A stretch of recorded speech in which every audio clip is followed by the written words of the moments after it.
The Montreal Canadiens continue to make moves this week, signing both Michael Frolik and Corey Perry to one-year contracts. Expect the unexpected is a phrase that will go very hand in hand with Marc Bergevin's tenure as general manager of the Montreal Canadiens, and he continued to use that when he signed both Corey Perry and Michael Frolik. Both these players present interesting options for the Canadiens in terms of depth, and I don't think they're the same in terms of what they will bring to the Canadiens lineup. When the Habs went out and signed Michael Frolik to a one-year deal, I felt as though this was a move to secure more roster spots on the taxi squad, because we all know this year is going to be a crazy season in the National Hockey League, as we've seen in other sports so far. I saw Frolik as the type of player that could replace someone in the lineup if they are struggling, or if there are injuries, because we're expecting injuries in a shortened season like this with a very limited training camp. But when the Habs went out and signed Corey Perry on Monday morning, it felt like a little bit different to me, and I think that Corey Perry is going to be a staple in this Montreal Canadiens lineup, even if he doesn't play every given night.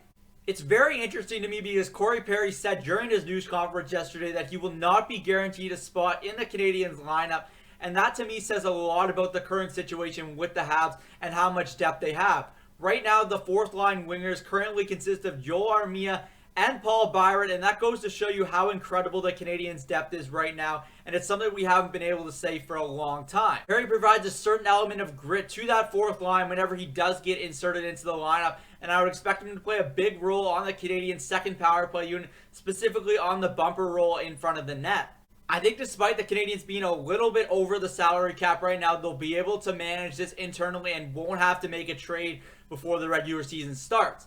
With that being said, I think what they're doing here is stocking up on these veterans, because it's going to be very difficult to make a trade during the season. We don't know what the COVID protocols will be for making trades, especially with teams from the United States, considering that this will be an all-Canadian division with the Montreal Canadiens. Overall, I think these are two really strong depth acquisitions by Marc Bergevin and the Montreal Canadiens. There's really no downside to either signing, and both will be beneficial in terms of playing in this all-Canadian division. You're going to be seeing teams upwards of 9 and 10 times this season, and I think you're going to need all the depth that you can handle, and Perry and Frolik certainly provide that for the Canadiens. That's it for me today from Cook's Corner. Comment below what you think of the Corey Perry and Michael Frolik signing, and as always, give me a quick thumbs up on the video, and if you haven't already, hit the subscribe button. It really helps grow the channel.